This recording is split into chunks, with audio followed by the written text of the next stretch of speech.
តើការចិញ្ចឹមសត្វព្រៃកម្រខុសច្បាប់ដែរឬទេ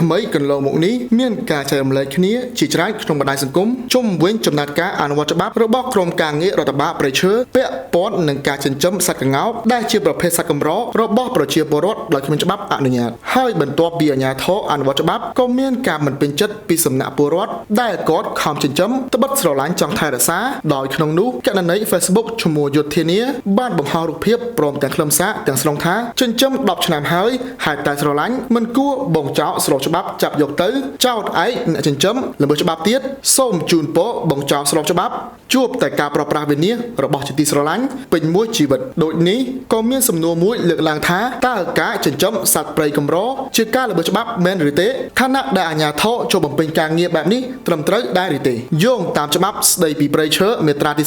49បានចែងថាការយកធ្វើជាកម្មសិទ្ធិសន្និធិឬថែរក្សាជាលក្ខណៈសួនសត្វឬគ្រួសារនៅប្រភេទសត្វក្នុងក្រុមចិត្តផុតពូជត្រូវបានហាមឃាត់ហើយច្បាប់ស្តីពីតំបន់ការពារព្រៃធម្មជាតិមាត្រាទី58ក៏បានចែងថាការនាំចូលនាំចេញនៅប្រភេទសត្វរុក្ខជាតិនិងគ្រាប់រុក្ខជាតិត្រូវស្នើសុំច្បាប់អនុញ្ញាតជុំវិញករណីនេះអាជ្ញាធរបានអំពាវនាវដល់បងប្អូនប្រជាពលរដ្ឋមេត្តាចូលរួមថែរក្សានិងអភិរក្សសត្វព្រៃនិងកុំព្យាយាមចាត់សត្វព្រៃកម្រមកចិញ្ចឹមនៅតាមផ្ទះដែលជាសកម្មភាពខុសច្បាប់ដោយគួរទុកសត្វទាំងនោះឲ្យរស់នៅក្នុងព្រៃធម្មជាតិដើម្បីបង្កើនការបន្តពូជបង្កើនចំនួនប្រភេទសត្វកម្រផ្សេងៗទៀតផងដែរខ្ញុំបាទ Heidi ពីកម្មវិធី One Insight ក្រុមហ៊ុន Markland គម្រោងដីឡូនិងលំនៅឋានដែលមានទីតាំងនៅក្បែរតំបន់ដែលមានសក្តានុពលបំផុតនៅក្នុងខេត្តត្បូងឃ្មុំទិញដីចម្ការខ្នុរការ៉ុតពីគម្រោង Riyadh Farm ទទួលបានការមើលថែទាំតាមស្តង់ដារកសិកម្មទំនើបធានាលើទីផ្សារនាំចេញចំណេញប្រាក់3ដងជារៀងរាល់ឆ្នាំរយៈពេល10ឆ្នាំពេញ